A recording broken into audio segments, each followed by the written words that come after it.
comment faire face à une journée où c'est pas glorieux, où t'as pas d'énergie, où t'as pas envie d'avancer, et c'est une journée où en fait tu remets tout en doute et en question. Je te fais cet épisode puisque je viens de passer une journée pourrie et j'ai eu du mal à me mettre devant cet épisode pour te partager quelque chose de joyeux. Et j'avais pas envie de mettre un masque pour te partager quelque chose. J'avais eu surtout envie de te partager la réalité, ce qui se passe en coulisses. Et c'est important pour moi de te partager que les journées sont pas toujours toutes très roses, comme la coque de mon téléphone. Voilà. Ce serait trop beau pour être vrai sinon, franchement. Mais je suis pas là pour me plaindre, je suis pas là pour te dire que c'est la grosse merde, que c'est horrible, que c'est compliqué. Pas du tout. Je suis juste là pour te partager comment faire face à ce jour de journée.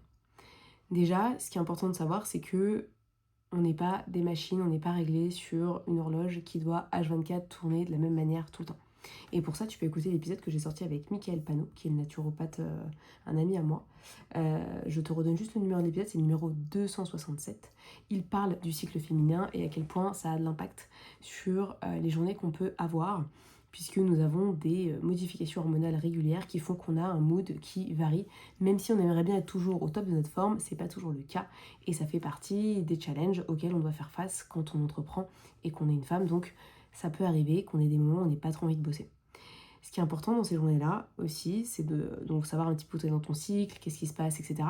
Mais c'est aussi de pas venir te flageller et te dire « Ah là là, ce que tu fais c'est pas bien, tu devrais pas faire ça, tu devrais avoir honte de toi, etc. » Pourquoi ? Parce que là en fait tu es juste en train de te culpabiliser, de t'empêcher de prendre du temps pour te reposer. Alors que pourtant te reposer ça fait aussi partie du deal et des choses qui sont importantes à faire quand tu entreprends, puisque en fait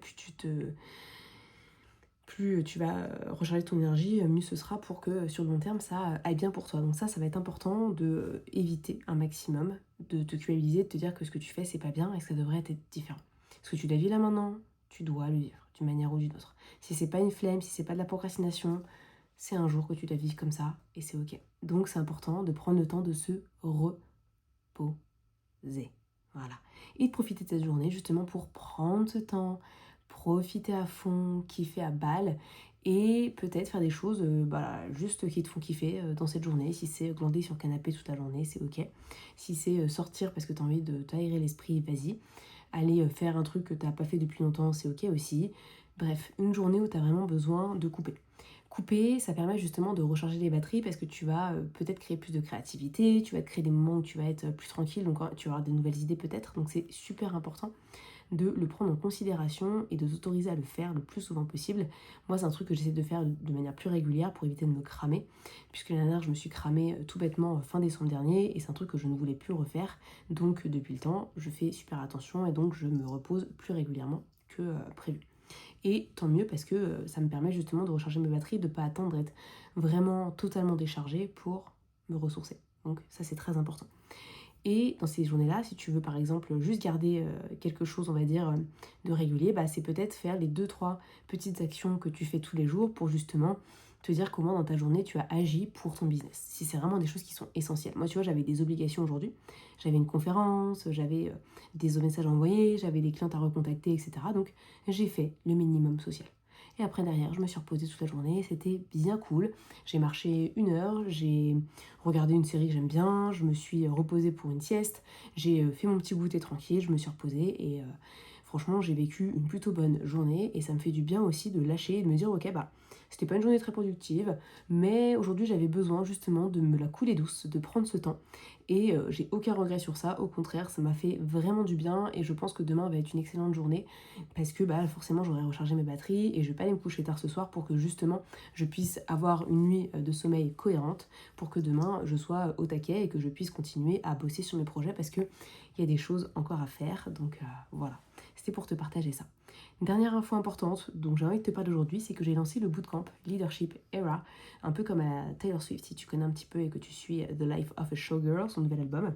Et donc j'organise un bootcamp qui va durer du 5 novembre au 5 décembre dans lequel on va avoir une semaine à thématique pour t'aider à implémenter ton propre leadership.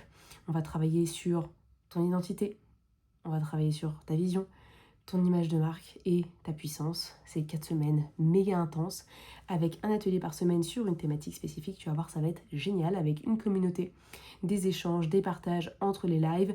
Et si tu veux être VIP, il y a une place pour toi qui est possible dans laquelle tu vas pouvoir bénéficier d'un groupe différent des autres. Tu vas pouvoir bénéficier d'un coaching avec moi en one-one pour aller encore plus loin sur ton leadership. Et tu vas pouvoir bénéficier aussi de l'analyse de ton human design parce que oui, je vais être certifiée dans pas très très longtemps et j'ai hâte de pouvoir te faire découvrir cet outil en fait pour te connaître encore plus et être vraiment connecté à ton plein leadership, ton plein potentiel.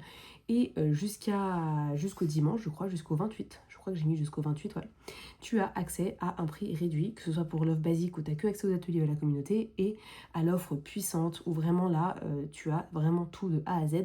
Tu as aussi un petit prix qui est fait, donc n'hésite pas à les checker. Je pense que ça fait un bail que j'ai pas fait ce genre d'offre et ça m'a manqué. Donc j'ai hâte de te partager et de pouvoir vivre avec toi cette expérience de leadership et t'autoriser pleinement à venir le développer. Donc n'hésite pas à te connecter sur le lien qui est juste en barre de description. Vraiment, c'est le premier. Tu cliques dessus, prends ta place et comme ça on démarre très très bientôt.